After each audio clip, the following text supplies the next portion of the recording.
Nous évoquions tout récemment dans Blow Up l'influence de Vertigo dans l'histoire du cinéma contemporain. Eh bien, il se trouve qu'un autre film d'Alfred Hitchcock, Psychose, qu'il réalise 2 ans plus tard en 1960, a eu une influence tout aussi considérable, ce qui nous a inspiré un petit sujet complémentaire.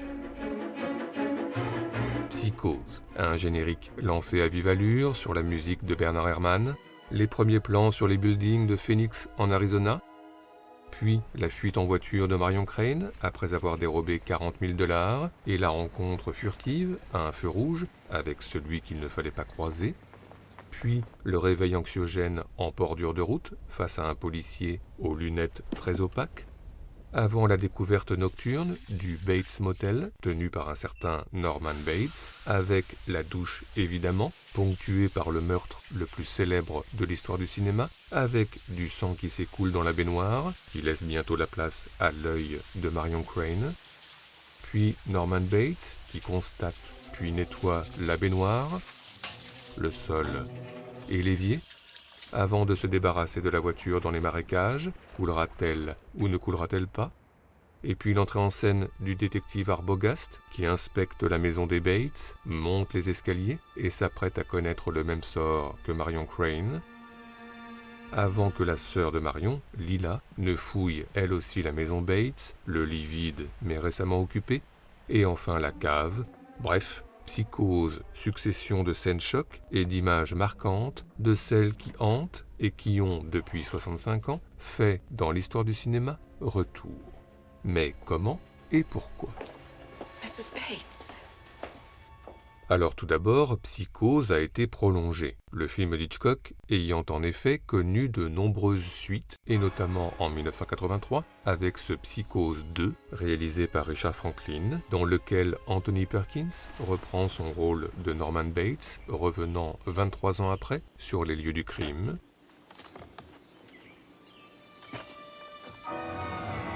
Sinon, Psychose a aussi eu droit à une préquelle avec la série Bates Motel, imaginée en 2013 par Carlton Cuse, et qui revient sur l'adolescence de Norman Bates, incarné par Freddie Highmore, en se concentrant plus particulièrement sur ses relations plutôt fusionnelles avec sa mère Norma, incarnée par Vera Farmiga. Honey, I'm so sorry. À part ça, c'est connu, Psychose a été refait en 1998 par Gus Van Sant et quasi plan par plan, avec une idée que nous aimons beaucoup, les quelques plans que Gus Van Sant insère lors des scènes de meurtre au couteau, notamment celle du détective Arbogast, cette fois incarné par William H. Macy, avec une arme blanche qui semble trancher la copie du film original, mais littéralement, laissant du coup entrevoir quelques photogrammes issus d'autres films.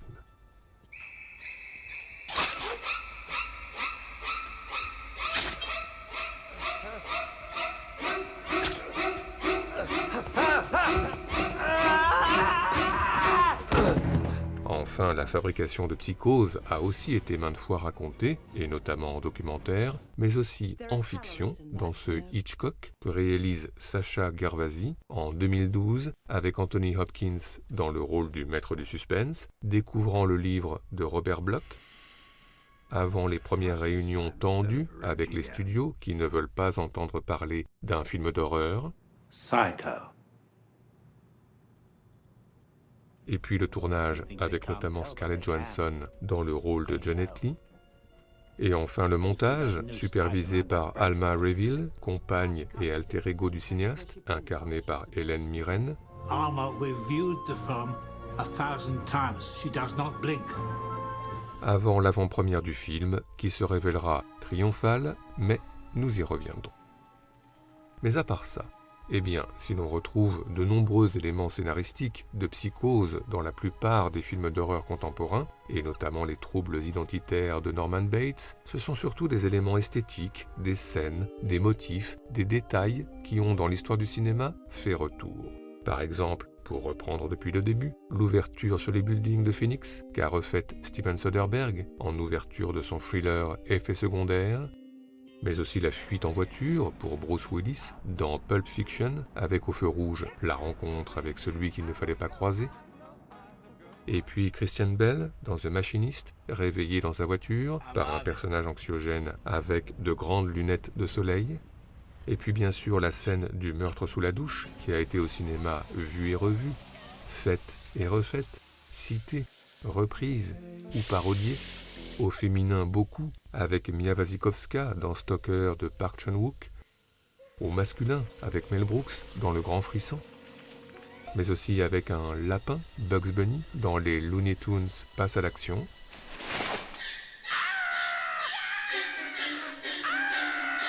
Sinon, un cinéaste en particulier, Brian De Palma, a multiplié les variations autour du meurtre sous la douche, et par exemple dans l'un de ses premiers thrillers, Sœur de sang, film sur la gémellité et le trouble identitaire, mis en musique comme par hasard par Bernard Herrmann, avec ici un montage parallèle saisissant, Margot Kidder à court de médicaments, en souffrance dans une salle de bain, et en parallèle la préparation d'un gâteau d'anniversaire avec un couteau figuré.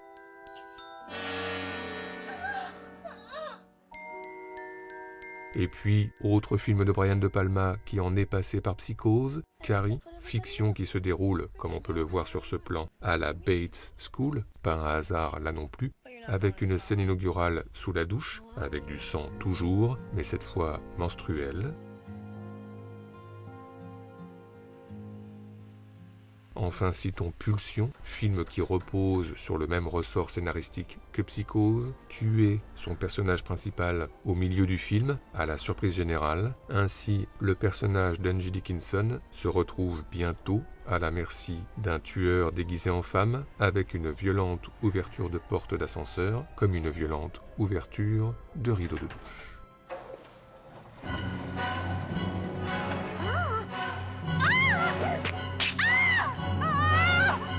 Mais sinon, eh bien, continuons de faire défiler la fiction Psychose avec les images des autres, les traces du meurtre à nettoyer, aussi méticuleusement que Norman Bates, par Zoé Lund dans L'Ange de la Vengeance d'Abel Ferrara, avec en prime le lien entre œil et bonde de baignoire. Et puis la voiture dans les marécages, dans L'Esprit de Caïn de Brian De Palma, encore lui, coulera-t-elle ou ne coulera-t-elle pas ? Et puis les maisons inspectées avec des montées d'escaliers anxiogènes, ici dans Misery avec Richard Farnsworth, ou là avec Maria Bello dans Fenêtre secrète. Et puis la silhouette de Norma Betts dessinée sur le lit que retrouve Denis Lavant dans Mauvais sang, mais aussi Jessica Harper dans Suspiria. Bref, toutes les scènes marquantes de Psychose ont sans doute été au cinéma un jour revues. Mais encore, eh bien, les références à la musique célèbre de Bernard Herrmann sont aussi des façons comme d'autres de rendre hommage aux classiques d'Hitchcock. Une musique par exemple pastichée lors du générique du film d'horreur Reanimator de Stuart Gordon, mais aussi le célèbre thème du meurtre sous la douche avec ses violons stridents qui a été pastiché par Tim Burton et Danny Elfman dans Pee-wee.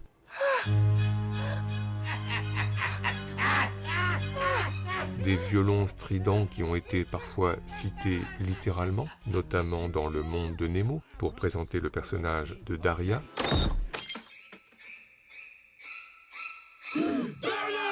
Ou plus court, dans Carrie encore, pour redoubler les dons de télékinésie de Sissy Spacek.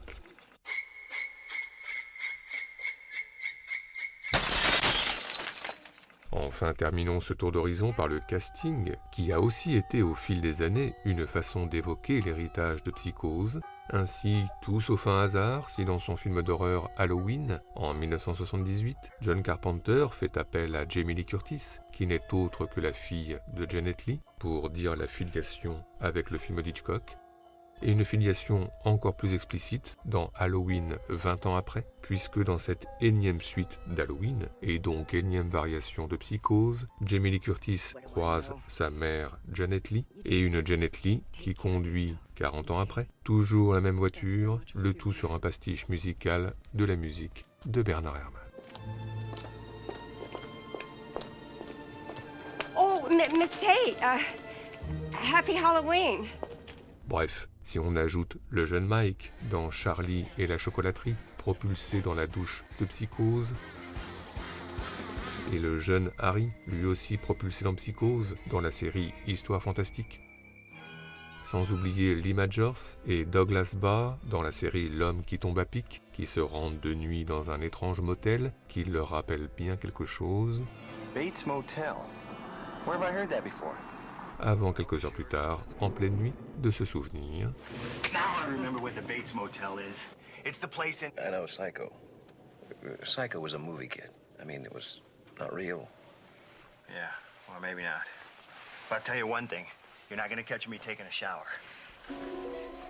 Oui, Psychose hante bel et bien toute l'histoire du cinéma et de la télévision. Et encore, nous n'avons pas évoqué les affiches du film disséminées ici ou là, à droite dans Le mépris de Godard, ou à gauche dans Les Bergman se séparent de Noah Baumbach, ou encore plein centre dans Un Single Man de Tom Ford, les yeux et le visage de Janet Leigh, devant lesquels se gare Colin Firth au son d'une musique plutôt référencée. Et tout ceci nous a, comme d'habitude, donné des envies de classement. C'est donc parti pour notre traditionnel top 5 subjectif, celui des meilleures citations du Psychose d'Alfred Hitchcock dans l'histoire du cinéma, en tous les cas pour nous. Notre numéro 5, commençons par la filiation entre Alfred Hitchcock d'un côté et le Nouvel Hollywood de l'autre. Nous avons vu que Brian De Palma a souvent travaillé cette filiation, mais il se trouve que Martin Scorsese et Francis Ford Coppola aussi. Pour bien comprendre, revenons à Psychose, une salle de bain au départ propre, une douche, puis le meurtre et du sang partout, du sang qu'il faut ensuite nettoyer, comme nous l'avons vu longuement, pour laisser après soi une salle de bain à nouveau propre. Eh bien, 7 ans après Psychose, le personnage de The Big Shave de Martin Scorsese, l'un de ses premiers courts-métrages, comme un manifeste, entre du coup dans une salle de bain nettoyée, en salissant à son tour le décor donné par l'histoire du cinéma via un rasage qui vire à l'autodestruction. Idem 7 ans plus tard, soit 14 ans après Psychose, dans le Conversation secrète de Francis Ford Coppola, avec un Gene Hackman qui entre lui aussi dans le décor mythique donné par l'histoire du cinéma, la salle de bain nettoyée qu'il va inspecter avant de faire ressurgir d'entre les morts les traces du passé.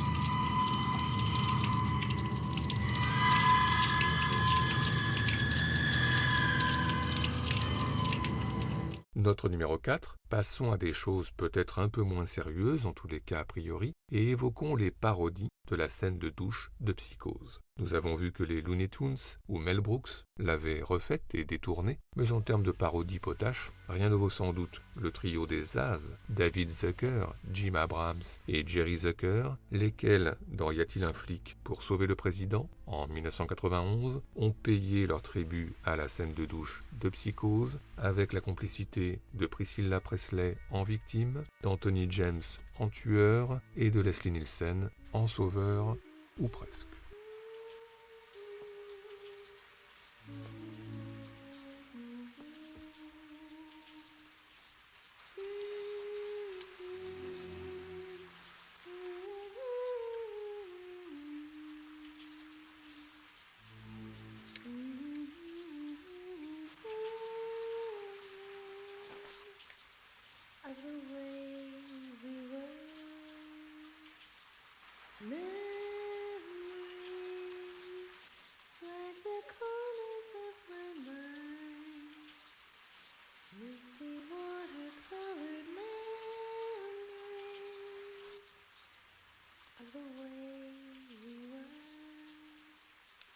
Scattered pictures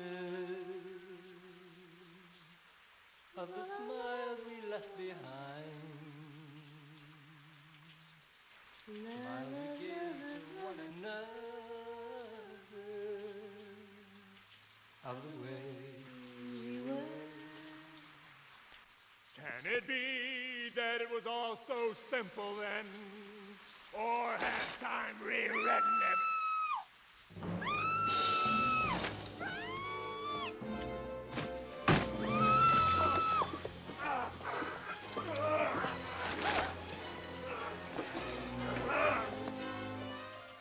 Notre numéro 3 concerne Pedro Almodovar. En effet, le réalisateur espagnol aime le cinéma d'Alfred Hitchcock et tout particulièrement Psychose. Cela s'est vu et entendu dans cette scène de Kika avec Victoria Abril qui entend la BO de Bernard Herrmann.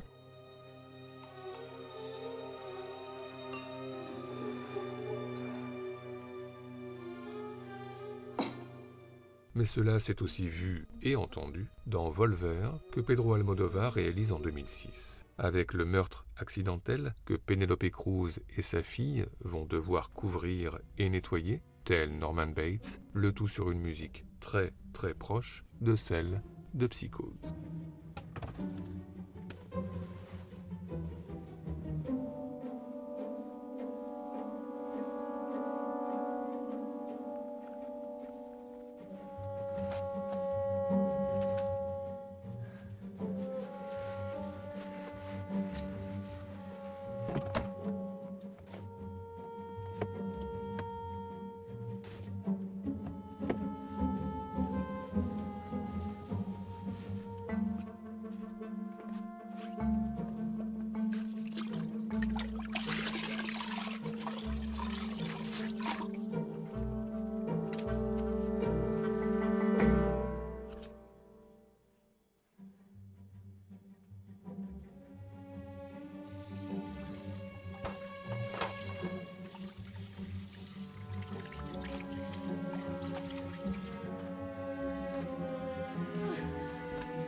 Notre numéro 2, nous n'en avons pas encore tout à fait terminé avec Brian De Palma. Car si, comme nous l'avons vu, le cinéaste américain a détourné la scène de douche de Psychose dans de très nombreux films, il l'a également parodié en 1974 dans le classique des classiques Phantom of the Paradise, avec une rockstar sous la douche qui va se réapproprier, en la détournant, une cantate composée par Winslow Leach, artiste intègre, lequel, spolié, va se venger, soit en une scène, la mise en abîme de la question de la reprise, du détournement et de la réappropriation.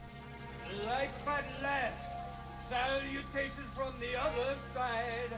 Well, I can see that you're the devil's bride.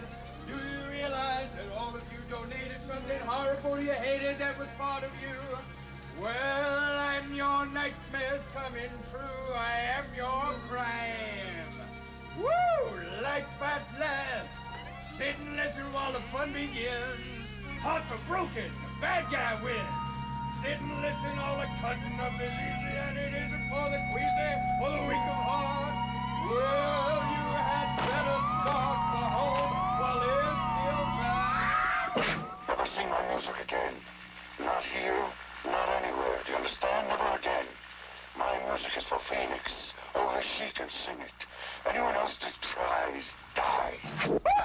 Enfin, notre numéro 1 commence par une question. Comment tombe-t-on en cinéphilie? Eh bien, en découvrant certains films clés de l'histoire du cinéma, bien sûr, mais aussi en découvrant certains livres clés sur l'histoire du cinéma. Et pour nous, comme pour beaucoup, le livre d'entretien Hitchcock-Truffaut, découvert à l'adolescence, a été ce livre clé, le maître du suspense y dévoilant très précisément son art de la mise en scène, et notamment au moment d'évoquer Psychose. Alors, en guise de conclusion, laissons maintenant la parole à Alfred Hitchcock, metteur en scène et chef d'orchestre.